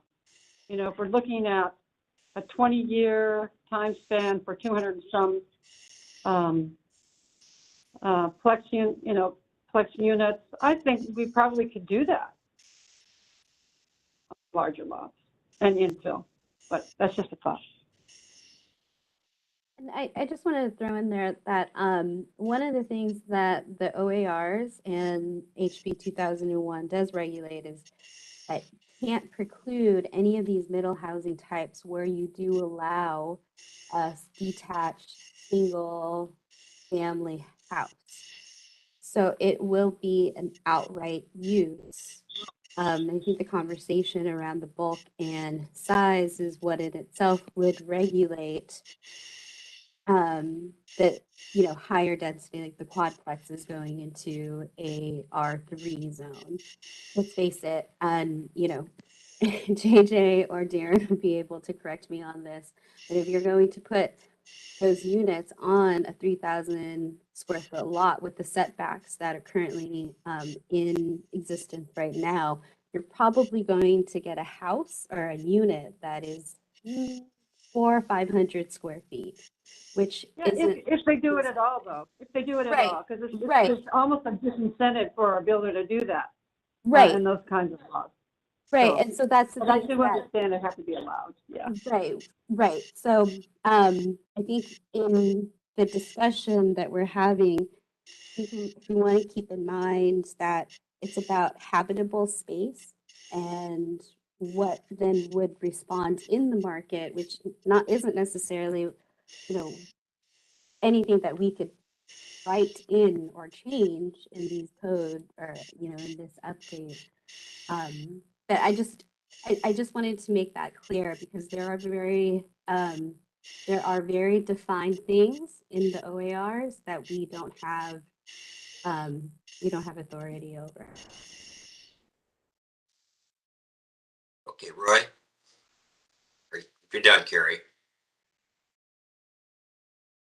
Thank you. I'm just thinking on my feet here and listening to what JJ said and what Alex said, and I guess I've come up with a question of why do we have FAR requirement if we have lot coverage requirements and setbacks, why do we have FAR? I mean, it almost seems like an added layer that's almost unnecessary if we're already regulating the maximum lot coverage that something can cover, and then we have setbacks. So I guess I'm interested in exploring the policy implications of having or versus not having FAR requirements as part of this, because I'm just learning about it and feeling like it's, you know, potentially an unnecessary restriction, but I'm also learning. So maybe it is important that we have it in there, but I'm hearing from some that a lot of places don't have it and some do. So, you know, I'd like to learn more about that. Just want to share that. Alex, I see Alex about ready to say something. I just want to give my understanding of why it was put in West Linn, and then Alex and JJ can talk about other communities, how they approach it differently. So my understanding is it was, you know, long ago before my time in West Linn, but my colleague that retired a couple years ago started in the mid 80s. So what he had relayed to me was what Charlie Matthews had been talking about earlier, that so the older communities like Bolton and down in Willamette, where there were smaller homes, there were starting to be tear downs and rebuilds of, you know, pretty large homes. So they decided to utilize the FAR to try to control the maximum size of the home, and that's my understanding of why it was introduced into the code of the city of West Linn. Yeah, I think that's fair, Darren. And I think, you know, some areas that, you know, that is occurring. JJ and Darren, I'm curious from a builder perspective. You know, we see all different kinds of codes all over the place, and some do have FAR, some don't. It's really, you know, often codes are to deal with an issue at hand, and so originally maybe there were a lot of big buildings with a lot of mass coming in, and the FAR, as you said, Darren, was in response to that in some areas. And so I think it is a policy question more broadly, I'd say, with, you know, detached residential within which isn't our charge isn't to update that portion, but that is a section of how buildings, new types of buildings that would be allowed under HB 2001 would be regulated. And, you know, FAR does put a limitation on it by scale, you know, and it does that intentionally. So JJ and Darren, I'm curious your thoughts as well as builders, you know, kind of what you experience and, you know, just thoughts on that process if you're thinking about these different types of development types. Shannon and then Darren. Shannon as in me, Shannon? Shannon with an E? No, Shannon with the K, or yeah, E. Yeah, so if I'm understanding this correctly, if you increase the FAR, you essentially get bigger units, which is essentially going to mean a higher price point that they're going to sell at. Is that fair to assume? For detached housing, potentially for some of these, like cottage cluster, for example, OARs already limit them to 900 square feet. So So that would be, so there's already a limitation within that scale, but yes, you could, I mean, FAR could increase the size of the structure, and whether that's a triplex or a quad, you could still have a larger quadplex with 4 small units inside of it, or a triplex, you know, in that realm. So I think that's one slight difference with, say, rental versus owner, in terms of FAR, how that would function. Okay, and then in the beginning of the meeting, I think, I don't remember who asked the question, but someone asked the question. I think Rory, about how the other townhomes existing and stuff like that have a higher FAR, and that's because the multifamily code part is different, so there's no FAR requirement on that. So I would be, I would say if that's the standard for townhomes already, I'd be really open to increasing that FAR specifically for townhomes, because those are already kind of 1,500 square foot separate lots, owner-owned lots and stuff like that, and that's already what we see in the city and stuff like that. Just throwing that out there. Aaron? I thank you. Just to second what JJ had mentioned, and Alex, your question on our experience with FAR, West Linn, in our experience, is the only jurisdiction that has it.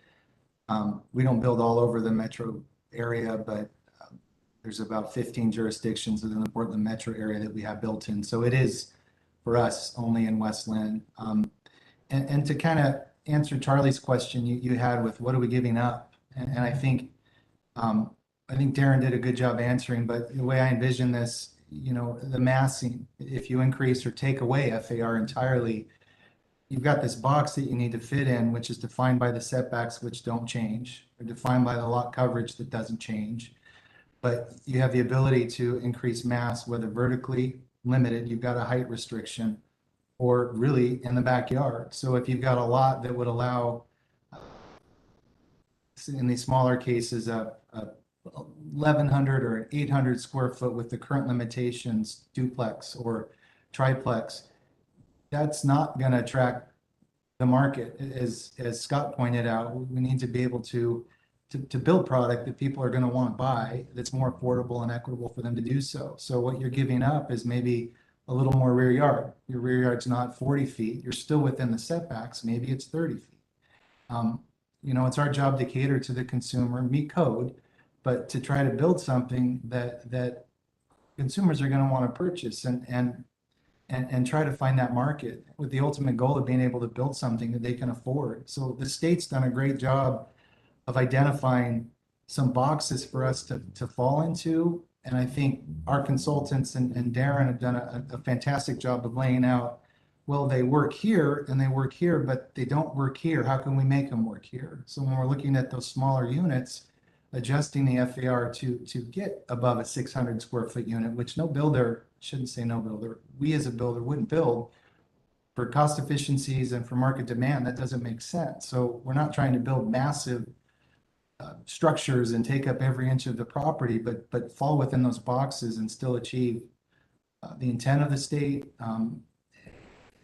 what a consumer is looking for, not what we want to sell. And it's what we're trying to tap into, the demand of the market, aging in place. And Scott, you said it perfectly. There are a lot of families that can afford, that want to, but they're going to need more space than 700-800 square feet.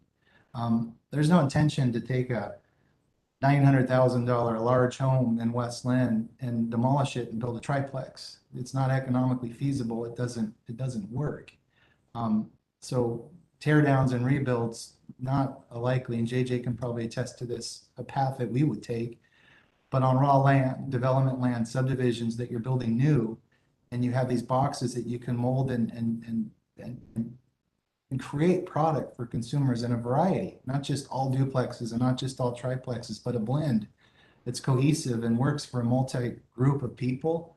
That's the goal. And it's something that we heavily support, and happy to be here to listen and answer questions and see how we can kind of all fit within that box. Hopefully I answered a lot of questions and I've been all over the place, but hopefully that helped a little bit. No, thank you, Darren. Appreciate that. JJ, I believe you have something you want, or are you done, Shannon? Just circle back to the question. Typically, FAR, in my experience, has been in communities exactly like Darren described, where you had maybe an older community with smaller homes that was a tear down infill type of an environment, and they're trying to control that. I think we would all agree that Westland is maybe was that market, but I would say for the best 25 years, it's not been that market, right? If we look at what's been built up the hillside, it's all traditional, larger homes on larger lots. I think to Darren's point, just because you have the ability to build a larger home doesn't mean you do it. As an example, on Solamo, you know, we have lots that range from 7,000 to 11,000 square feet. We're building the same size homes on all those lots. But sometimes, quite honestly, this FAR comes into play where we have to like tweak our floor plan by 10 square feet so it fits on the 7,000 square foot lot. It doesn't mean we're taking the 11,000 square foot lot and building the 5,000 square foot home. It's just not what the market demands. So when we look at it from a townhome or a duplex, I can't remember, it was Miguel that, who was it that mentioned Shannon was bigger homes, higher price. Well, yes, that is true, generally speaking, right? But it doesn't mean you're always just going to maximize that because of what the market you're trying to hit. I actually have experience in this exact scenario, like Darren described, up in Redmond, Washington. I came down from Seattle before I moved to Portland here. We had a community that had triplexes, duplexes, cottage clusters, and single family homes in one neighborhood.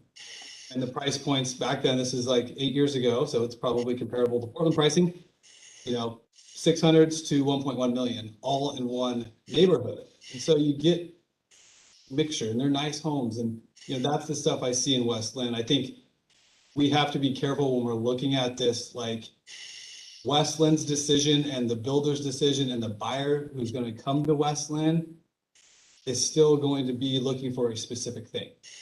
And it's not going to be the same thing that a buyer that's looking for this that might happen in a different community, maybe in a lower price point, et cetera. So I think we have to keep that in mind as things are evolving. This doesn't mean we're building $150,000 townhomes in Westland. It's just not going to happen. The land is too expensive to do that, no matter what. So, Shannon, you still have your hand up. Were you had a question? She's not there. Scott? Yeah, thank you. You know, and I guess that's one thing that we should, you know, definitely keep in mind is we have Darren and JJ here. These guys live and breathe this. And, you know, I really look forward to the additional input that you'll provide in our future meetings. You know, and I really liked your last point, JJ, because I mean, look at San Jose. I mean, there are houses there where, you know, the lots are small and people have these small family homes, but they're $1 million homes. I mean, and we're well on our way to being there. We're like 5 years behind San Jose. I mean, it's nuts. And so I don't think we have to worry about our home values going down. I just wanted to also throw out one more thing, and maybe I'm, you know, getting ahead of where we're at, but also when thinking about, you know, working with the topography and the shapes of roads in Westland and how those things create limitations on development, you know, and I would like Darren and JJ to chime in on this because I see this up in Portland where some structures do kind of a half subterranean garage, and so the house looks like it goes just a little bit beyond what is your typical two-story house. So it's kind of like goes up like a half story, but then it goes down a half story, and then what we have are the garages being contained underneath instead of at the ground level, and then you know, you don't have this overwhelmingly massive building that's shadowing, let's say, the small single-story ranch that was there before. So I just want to appreciate your input. Thank you.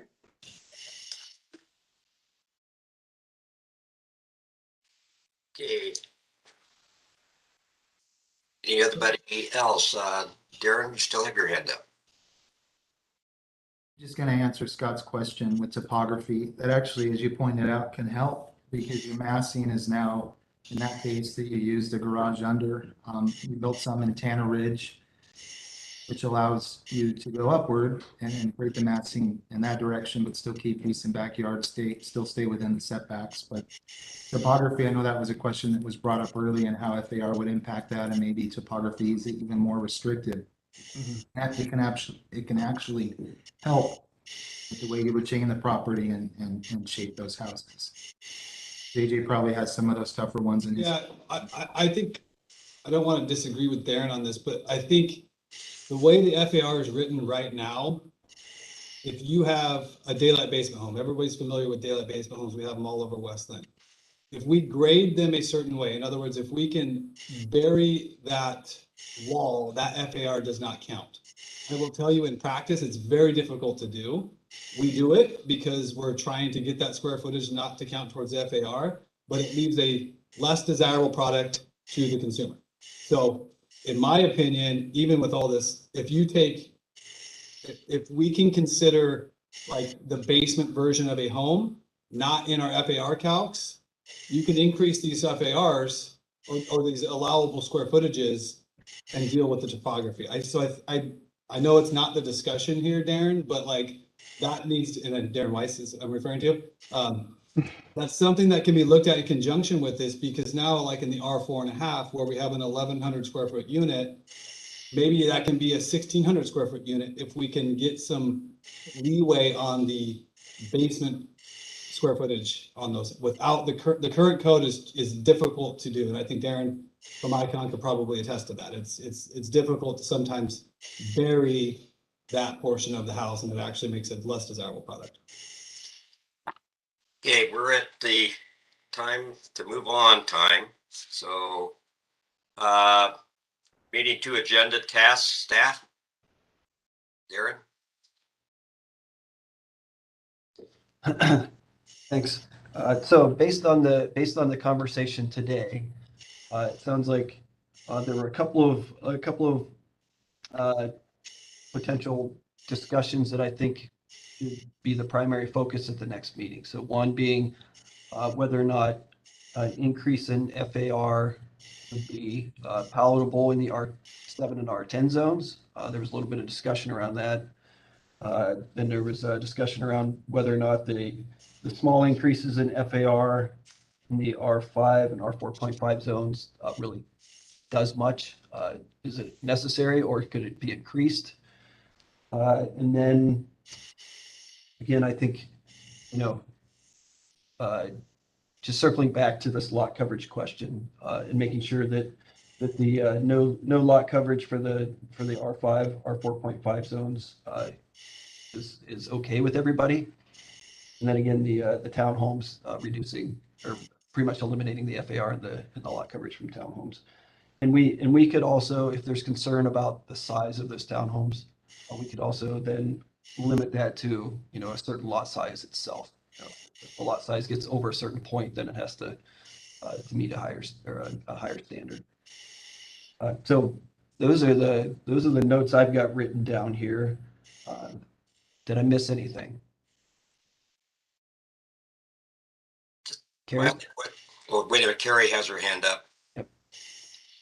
Yeah, what about the density questions on these smaller lots? Something that Shannon brought up and I brought up that I'm not sure that maybe we should discuss more whether we all agree that, or you all agree that we should be trying to densify those small lots. I just think that was a part of the discussion.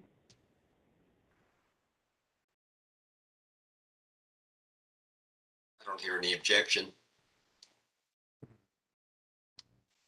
Okay, yeah, so another item that we can add to the task list to think about. So for the next meeting, again, we will start focusing on the code. We never really got to the code itself.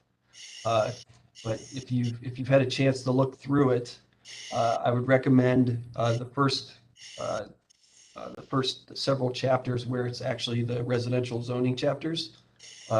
We've created a new table that gets at the lot coverage, the maximum FAR, the site or the setbacks, and a bunch of different items related to middle housing. Again, most of them are the same as what exists now. We're just proposing increasing a small amount. And then, we'll revisit this discussion, because what we really want to do is at the end of the third meeting is start forming a consensus on what this group wants to push forward to council. So then at the fourth meeting, that decision can get made. Okay, Shannon, real kind of quick, because we're right up the time of public input. Yeah, I was just gonna say that just for expediency, because I'm not sure we're gonna get through all of this with how dense that code is. Can we all just go through the code in the next week and send all of our concerns or questions to Darren, and then he can compile them so we can just try to get through all of those? Because if we start going page by this code, we're never going to get through this whole meeting. And so I wrote a bunch of notes on different things, and maybe if everyone just does that and sends them to Darren, then we have just a couple of things we can talk about instead of having to go page by page through all this code. I don't disagree with that either, because I have multiple questions that I want to ask. I see that we have our public CJ. Do you want to speak now? Sure. Now a good time? We can hear you. Perfect. So thanks guys for being here and supporting this committee. Really appreciate you all for putting the time in, whether you're part of the public in West Linn, serving on another board, or the consultants helping out the city. As someone who served on the House Bill 2001-2003 working group back this last fall and into the spring, I had a couple of comments regarding what the current code looks like and some considerations for this group as you move forward, both for city staff, for the consultants, and for those of you that are serving on the committee. So the first thing that I noticed, and I did forward these comments along to Darren, were the fact that there's some conflicts regarding duplex, triplex, and quadplex as it regards to how the writing is in the code. It seems to me that regardless of what the committee comes up with, that the definitions of those four multifamily housing types should be relatively the same, just regarding 2 units, 3 units, and 4 units. Secondly, I know after Darren presented at the Hidden Springs meeting last night that there are some limits on what the committee can do regarding the code and having additional parking for those multifamily units.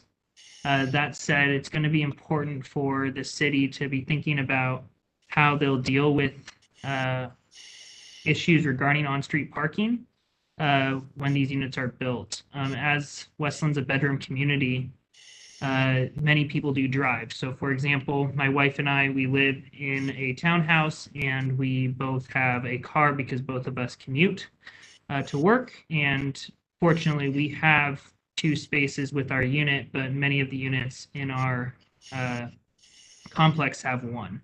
So when you're talking about parking, it's going to be important in these layouts to be addressing the need for people in our community to have more parking spaces than maybe what the code states. Secondly, for the on-street parking, I just think about West A Street and the students that come down there and they park there during the day, taking away the spots from the residents who might be showing up after a midday outing to getting back to their spots. And I'm just thinking, when we have these streets in West Linn, many of them right now are narrow. Are they going to be increased in width as we go through this development process, or are they going to be maintaining the same width? And if they're going to be the same width, what does on-street parking actually look like for the flow of traffic through our community? Something slightly beyond this group's work, but something I think we need to be taking into consideration as members of our community, is this idea of how we might increase intra-city transit, whether that's some community service that goes up and down the hill to get to TriMet, or some other system. I think it's important for us to be looking at options for those residents who may not want to have the cars for the large number of the increase in vehicles for these multifamily units, a way to quickly and efficiently move around our city. So thanks again for your time. I really appreciate you all for serving, and look forward to seeing the outcomes of this group. Thank you, CJ. Well, it's 5 o'clock. Does anybody else have something quick? Yeah, Jim, this is Darren. So I would reiterate what Shannon Knight said. If you do have questions, sending them to me and or the consultant team ahead of the meeting would be very helpful, so we can put together information to get to you in advance. And with that, I will step aside and let you adjourn the meeting, Jim, if no one has anything else. Darren, before we adjourn, I know that we're with middle housing, we're on a pretty tight schedule for adoption. Can we set a date to get comments back from the advisory group just to make sure that we have time to prepare for the final meeting? Because I think actually is our next the next one's our last meeting on middle housing, and so I just want to make sure we're prepared. So, Jim, can we set a date for the group to get stuff to Darren so that we can turn it around? 2 weeks be adequate, Alex. Let's see. So Darren, what is the schedule moving forward? We've committed to a week in advance to get it to the advisory group. So if we start to step that back. Yep. So yeah, two weeks from today, which would be March the 9th, would then give us a week to respond to the comments, get the packet time. Okay. If that works, the 9th of March for written comments. Okay. I think that's fair. Sue, are you okay with that? Everybody else okay with that? We have it all done in 2 weeks. We have to. It's hard though. I know how many I got. All right, folks. I guess I'll see you in a month.